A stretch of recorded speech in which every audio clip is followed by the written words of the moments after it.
extremely wrong exam answers by Matt Rose. Oh god, here we go. So this is going to be relatable. This is 17.5 minutes. There's a long Matt Rose video. So going to react to this, then we're going to get to your guys' reactions. Recently, on some forum somewhere, I found a handful of things written by real students in history exams. I'll just read you a few quick. The greatest writer of the Renaissance was William Shakespeare. He was born in the year 1564, supposedly on his birthday. Really? Louis Pasteur discovered a cure for rabbis. It was an age of great inventions and discoveries. Gutenberg invented removable type and the Bible. Another important invention was the circulation of blood. Gravity was invented by Isaac Newton. The 19th century was a time of a great many thoughts and inventions. People stopped reproducing by hand and started reproducing by machine. Another story was William Tell, who, contrary to belief, did not shoot an apple which was on his son's head, but rather shot an arrow through an apple while standing on his son's head. This inspired me to check some Reddits for badly wrong exam answers, both accounted from the teachers who marked them and the very students who wrote them down. Polar environments have low levels of precipitation. Identify one other environment that has low levels of rainfall. The rainforest. I teach French. As a bonus on a quiz, I asked the students what happens in France on July 14th. Instead of writing Bastille Day, one student wrote Balls Out Day. Middle Ages test. What colourful item did people hang on castle walls that also prevented drafts? Prisoners. One of the questions was like, what is it called when an object is stationary? And I put office materials. A kid in AP Calculus just wrote, wish I could, Queen, on a test question. Directions. Please correctly rewrite the sentence below. Has you ever been to an rodeo? Student's written response. No, I haven't, no. Had an English essay assignment about horse meat during the horse meat scandal in Europe. One girl actually wrote an whole essay about two horses meeting each other. Biology question, something along the lines of, how should you treat someone with coronary heart disease? And I wrote, with respect. Why? What? I've taught math from 6th through geometry. This assignment was one of the best I've seen. Just look at the instructions and his answers. Add or subtract? Well, that's add. That one's subtract. Easy. Yeah, but I wonder what went through his head at problem 16. Art class, teacher wanted 12 thumbnail sketches, a small rough idea of the picture, of our ideas for a painting. One girl drew her thumbnail 12 times. There you go, done. Go, what a pointless exam. In middle school, my history teacher kept a book of all the funny answers he's gotten over the years. Define Nixon. What's the stuff in cigarettes that makes them addictive, no? Define poverty. Isn't that the time of your life when you go through, changes and stuff? While teaching freshman English, we were studying some Shakespeare, and one of the vocab words was nobility. A kid answered, when you're not very good at something. No ability. They had to use vocab words in an original sentence. The word was usurp. And the sentence, I usurp on my pancakes. Use the word fortify in a sentence. I have $45 in my pocket. Vocabulary test, use the word in a sentence, surf it. I saw a wave and decided to surf it. I teach physics, and sometimes they get conversions wrong, leading to great answers. The best was a pogo stick, which bounced around 100,000 metres high. Yeah, record for the highest pogo jump ever is only 3.5 metres. 100,000 metres would put you about there. GCSE mock, I calculated that a coffee was 300 million Celsius in temperature. Wow. 516 metres squared for the area of the base of a jar. Ooh, what's a big jar, mate? Just a big jar. Right, broken heart emoji. Well, I put 0.8 centimetres for the height of a jar. I got a negative number. Analog sad face. Since I'm grading tests as we speak, let me just pull one from the stack here. Right, describe how glaciers were involved in the formation of the Great Lakes. Glaciers were involved with the Great Lakes by forming them. A response on a quiz about food safety. What does FDA stand for? Forget this assignment. What do we call the science of classifying living things? Racism? State the two organs that make up the central nervous system. Heart, lamp. I spelled Lamp? my last name completely wrong, and later in that exact same test, I accidentally wrote, oh fuck. I had to give a mandatory state writing test. Oh, and by the way, if you're going to draw anything from this video, it should probably be this. The prompt was related to our study of that state's Native Americans, and focused somehow on ears of corn. Apparently this kid had never heard the expression ears of corn. Just bear a moment here to consider, you know, after an exam, everyone walks out talking about it, all your mates are going, oh, that was easy, wasn't it? I mean, everyone knows what ears of corn are, obviously. Meanwhile, you're silently panicking because you've written... So it morphed into this weird sci-fi story along the lines of The Fly, where a kid's ears turn into corn cobs. Toward the end, the main character was just saying, what?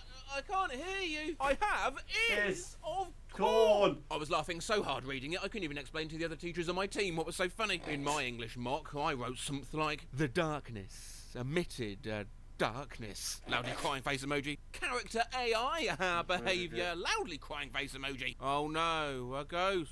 Was a quote made by me in my English exam. Therefore, the overflowing ambition led Macbeth to his Macdeath. Skull emoji, skull emoji, skull emoji. Did you actually write that? I'm chuckling. Skull emoji. I said thank you in Spanish during my French exam when I was trying to say sorry in French. I was writing an essay for a French class test back in high school. I sucked at French. I sucked at it so badly, I inadvertently called my teacher a prostitute in that essay. I took AP Spanish this year. I mistranslated the words for laughter and smile in my head as crying and sadness. I ended up writing 200 plus words about the health benefits of being sad. In my French speaking mock, I was asked what I buy online, and I straight up said dogs. Loudly my face emoji, and then I followed up with and you, like I was expecting my teacher to agree with me. Skull emoji. Year 10 PPEs, this was just a few days ago. I was absolutely cooked for the exams. I just used a bunch of random Spanish adjectives from Breaking Bad. Mi profesor en español es el güey y muerto porque abogado. Que divertido. My Spanish teacher is cool and dead because he's a lawyer. How funny. A-level speaking mock, I very confidently said that young people were getting addicted to young people. I was supposed to say young people are getting addicted to mobiles, and I got my words confused. A teacher had to stop the timer because she was laughing that hard. Our French class, we goofed and slacked too much. On one of my French quizzes, the teacher was angry because someone put the French word for grass as le grass. Le grass. Giggler confesses. Oh yes, the sub-dialect of French known as rage comics. It reminds me of my friend in 8th grade French. The question was, why do you eat a sandwich? And the answer the teacher was looking for was parce que j'ai faim, because I'm hungry. My friend wrote parce que je peux, because I can. Because I can eat the sandwich. Line. An enclosed area that has height, width and volume. Form. The lightness or darkness of an object. Value. The way something actually feels or looks like it would feel. Texture. An enclosed area that has height and width. Shape. Draw a shape. There you go. What is your favourite hue? Jackman. I was at TA a couple years ago for an engineering drawing class, and on a lab assignment I got, do you want my head to explode? I was giving a quiz on naming various instruments of the orchestra. The picture was of a gong. I got various answers, including bong, but the one that stood out the most, Japan Smasher. Japan Smasher. Chem one semester, there was a bonus question, who invented the hot air balloon? One student answered, Jesus. I put a credit question, name a song about the weather. I mean, yeah, you got loads like, here comes the sun. Why does it always rain on me? This student, Highway to Hail. Highway to Hail. On a HS Algebra 2 final, not only do I not know the answer to this rather pointless piece of mathematical nonsense, I doubt my lack of this esoteric tidbit will have any impact on the whole rest of my life, thus I feel it only fair that I should get full credit, as it is a silly and pointless question. Random middle school student on an end of unit exam written response, bruh, I've got a month left, I really don't give a fuck. I don't know if this counts, but one of the questions began with, a student is trying to calculate the volume of an egg, and I was so tired, I didn't give an answer, I just put, why? My AP Chem teacher graded for a few years. He opened one booklet and a $5 bill fell out. Nothing much was written in the book. I've graded AP exams in the past. I had one individual decide, oh fuck this test, I better write a full page of Game of Thrones spoilers. Show ruined. I had a kid literally draw a face on a cuboid when asked to draw the missing face. My comparative Gov teacher told me about the essay that contained no words, just a picture of Godzilla and King Kong attacking the College Board building. On the AP Physics exam, my answer to find the charge of the outer shell was a picture of a bunny in a lab coat attaching a car battery to a turtle. To find the charge of the shell. Yeah, needless to say, didn't pass that exam. This kid, though, is going places. Miss, I can't read the question. There is, as you can see, a bear in the way. Make the opaque bear clear. How many sides are in a triangle? 2. Who is the Greek god of the ocean? Aquaman. State the functions of the stomach. Liver. People lived in poverty, which was bad because they didn't have money, which was bad because they couldn't afford food, which was bad because they would starve, which was bad because they would die, which was bad because this would make other people sad and lower their quality of life. It might be worth just clarifying why that's bad. When I was in my first year of college, my writing class assignment was to write an objective essay regarding Dr. King's movement. Being an idiot and not thinking clearly, I thought the professor meant to be objective, similar to a lawyer objecting something during a court case. I have a dream. Objection! I wrote a completely racist paper and received a 0. I had to explain myself to the dean the next day as well. I still cringe every time I think about that class. Vocab sheet for World War II unit sentence example. I don't think I would do well in a concentration camp, as I have ADHD. Second year teaching about the beginning of World War I, and someone wrote about the assassination of Franz Ferdinand yeeting the bomb out of his car. Who was president during the early 1960s? John fucking Kennedy. I can't remember what the question was, but the correct answer was the presidential seal. The response from one of my students was Flex seal. Flex seal tape. Once in my GCSE geography class, we had a test regarding natural disasters. My friend forgot the word erupted and ended up writing, and I quote, the volcano volcanoed. One time my teacher asked on a test what was one animal that crossed the land bridge from Russia to America other than humans. I had the answer on the tip of my tongue, and instead of writing caribou, I blanked and wrote cantaloupes. Cantaloupes. This girl last year did an assignment on Hawaii when the assignment was Iceland. She mixed up Ireland and Iceland and thought she could just choose any island. Live in Iceland can confirm it's practically the same place as Hawaii. Both are located on geothermal hotspots and are surrounded by an ocean. Eyjafjallajökull, Hamahamanakanapua. The languages are even just as unpronounceable. Well, for you maybe. Had a test, forgot how to spell isle. I knew that all the words were contractions, so I just sounded it out and threw an apostrophe in there, like, Jackie, you can't just white out a question you don't want to answer. r/teachers and now what? Okay, I'm a 51-year-old long-term substitute teacher. I took this position in February and it ends at the end of the year. I've given a creative writing assignment and a student has put gooning to a leprechaun in it. In high school we took a quiz on Hamlet. Our teacher told us, well, if you get confused, remember, the story is just like The Lion King. One of the questions asked how Hamlet's uncle died. Someone answered that he was thrown off a cliff and eaten alive by hyenas. GCSE Biology 1. What is the first antibiotic ever developed? Amputation. Student writing a lab report about a density experiment. Substance A will float in water because it is flamboyant. How does dietary fibre aids in digestion? It smoothens the shit. During a standardised test, one of the questions asked me to prove something about the constellations based on an article. I wrote, well, just trust me on this one, yeah? I was a TA for a very introductory physics class last year. The question was something like, Jane has a mass of 42 kilograms and is tied up on a platform on one side of a 30-metre room 20 metres in the air. Tarzan has a mass of 60 kilograms and grabs onto a vine swinging from the middle of the room where he stands 20 metres in the air. If he starts at an initial velocity of 0, what is Tarzan's velocity at his lowest point? What is Tarzan's and Jane's velocity as they're exiting the building? What I received for an answer. To the window, to the wall, to the sweat drips down my balls. Oh, them Janes can crawl. Ski ski, motherfucker, ski ski, goddammit. A grade 12 student who never showed up to class and never turned in any homework or assignments tried to breakfast club me with a heartfelt personal essay on his final exam. He even tried to end it with, Mr. Teacher, I know this maybe isn't what you were looking for, but it's what I know and feel.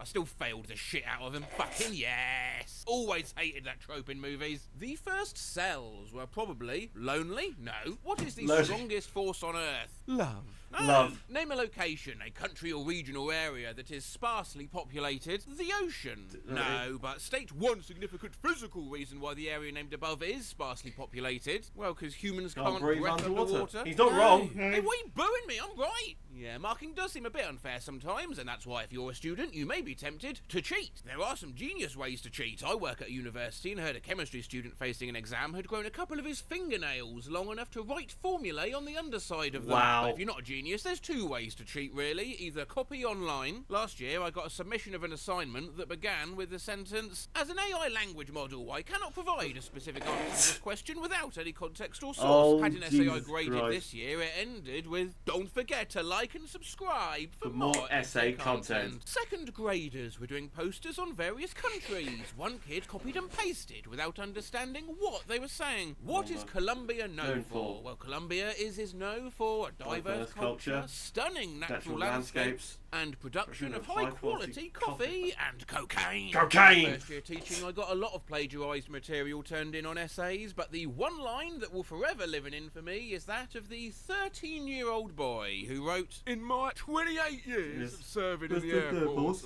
Or the other cheating option, of course, copy whoever's next to you. On a vocabulary quiz, students had to use courage in a sentence. One girl, Jame, wrote, "My brother showed courage when he fought in the war." The girl next to her wrote, "James' brother showed courage when he fought in the war." I had a kid cheating on a test. He went as far as to copy everything exactly where it was on the other kid's test, including his doodles. On a world history test, I once asked what Magna Carta meant, translated into modern English. There were three boys sitting in a row near the back of the class. The first boy answered the question correctly and wrote a Great Charter. The second boy, sitting behind the first and looking over his shoulder, wrote a Greek Charter. The third boy, sitting behind the second and looking over his shoulder, wrote that the Magna Carta was the name of a Greek skater. On a Greek Magna Carta, a Madri ed a peneton, kemoese nakano patinas.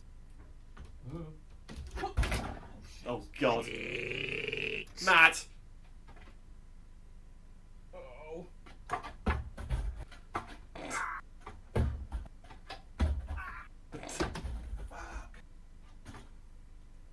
Slick. This is going to be my last video for the year, by the way. I want to spend my first Christmas with my new son. Thank you for joining me for 2025. I know the upload schedule's been a little bit sporadic, but it's been a good year. Good year, productive year. Got a lot done. Got a lot done, Matt. What? Zoo plays baseball. A domesticated bear. The boy will be in nursery in the new year, so there should be more time for videos. Furby Part 4. Cooking with Matt 1.28 mil. Crazy line stories, because I know some of you have asked for that constantly all the time. Back early 2026. And I have a couple collabs in the work between now and then just to tide you over. But finally, this video, let's end with a few more dumb lines written in exams, courtesy of this poster's mom's friend. During the Boston Tea Party, the colonists bombed the harbour with tea. The cost of living at this time changed Jurassically. The jobs were poor and very monogamous. Basically, King George was being like a giant prick. On a question about things like prohibition and religion in the 1920s, we became a nation where sex was a thing for fun and could be purchased. We went from celibate to celibate. a butt. And finally, there was a man who made history in the world. A man whose name shall never be forgotten. And that man is Charles Darwin. Darwin. Charles Darwin. Charles Darwin. So that was Matt Rose.